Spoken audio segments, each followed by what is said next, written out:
बिजली के बिना गरीब के घर में पंखा और अमीर के घर में एसी तो छोड़िए, एक छोटा सा बल्ब भी नहीं जल सकता, ये तो हम सभी को पता है। मगर बिजली से चलने वाले उपकरण बिना तार के बिल्कुल बेकार हैं, क्योंकि तार बिजली से करंट बनाने का मुख्य स्रोत है। इसलिए आज मैं आपको फैक्ट्री में बिजली की तार कैसे बनाई जाती है उसका पूरा प्रोसेस दिखाने वाला हूं। बिजली की तार बनाने के लिए सबसे पहले प्लास्टिक के दानों का कट्टा लाया जाता है, फिर कट्टे में से दानों को निकालकर एक मिक्सर मशीन के अंदर डाला जाता है। फिर सारे दानों को लगभग आधे घंटे के लिए मिक्स किया जाता है ताकि अपने दाने थोड़े से नरम हो जाए। जब अपने दाने नरम हो जाते हैं फिर सारे दानों को मशीन से बाहर निकालकर एक करेट के अंदर इकट्ठा कर लिया जाता है। फिर इन सादे दानों के अंदर जिस रंग की तार बनने वाली है उस रंग के थोड़े से दाने मिक्स कर दिए जाते हैं, जैसे अभी यहाँ पर नीला तार बनने वाला है। फिर सारे दानों को एक हॉपर में पलट दिया जाता है। इसके बाद तार के अंदर का जो कॉपर होता है उसके साइज को तैयार करने के लिए सबसे पहले एक स्टैंड में छोटे छोटे यहाँ पर कॉपर के रीलों को सेट किया जाता है। फिर इन सारे रीलों में से एक एक करके पतले पतले तारों को निकाला जाता है और आगे मशीन में सेट कर दिया जाता है, जिससे हमारा एक मोटा तार का बंडल तैयार होने वाला है। जैसे अभी यहाँ पर 1.5 mm का तार बनने वाला है, जिसके लिए कम से कम 24 रील लगाई गई है।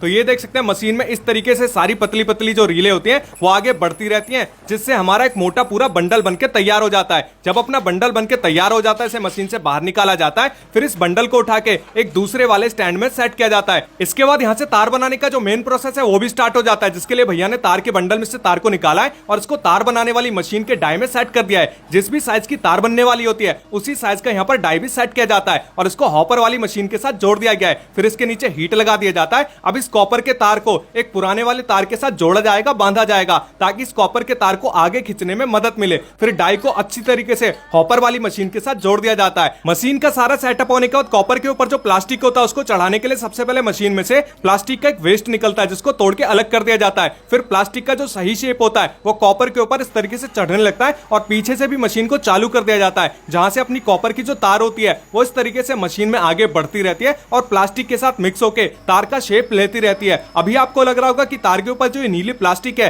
ये कहां से आ रही है, तो सबसे पहले मैंने जो आपको प्लास्टिक के दाने दिखाए थे जिसको हॉपर में पलटा गया था, ये उसी दाने का कमाल होता है। अभी ये जो तार है बहुत ही ज्यादा गर्म होता है, साथ ही में लचीला भी होता है, जिसको सख्त और मजबूत बनाने के लिए एक ठंडे पानी के चैम्बर के साथ इसको आगे भेजा जाता है, जिससे अपना तार मजबूत तो हो ही जाता है, साथ ही में किसी भी खराब कंडीशन में ना तो ये जल्दी से कटता है ना फटता है। फिर इस तार को एक काउंटिंग मशीन से गुजारा जाता है, जिसमें एक सेंसर भी लगा होता है ताकि पता लग सके कि तार कितना मीटर तैयार हो गया है। और इस मशीन में आपको दिखाई दे रहा होगा कि 2 बड़े बड़े रोलर लगाए गए हैं, जिनका काम होता है तार को 3 बार घुमाना। पहली बार जब तार घूमता है तो तार की काउंटिंग होती है, यानी कितना मीटर तार तैयार हुआ है वो पता लग जाता है। और दूसरे वाले राउंड में जब तार घूमकर वापस ऊपर जाता है तो यहाँ पर तार की ब्रांडिंग होती है, लेबलिंग होती है, यानी तार का नाम होता है, कंपनी का नाम होता है, आईएसआई मार्क होता है, जिससे तार की क्वालिटी का पता लगता है। इसके बाद वापस तार यहाँ पर घूमकर इन दोनों रोलरों से आगे की ओर जाता है, जिससे अपना जो तार है वो बनके पूरी तरीके से आगे बाहर निकलता रहता है। अभी आपको लग रहा होगा कि तार तो पूरी तरह से बनके तैयार हो चुका है, तो ऐसा बिल्कुल भी नहीं है। मशीन के स्टार्टिंग में जो मैंने आपको सेंसर दिखाया था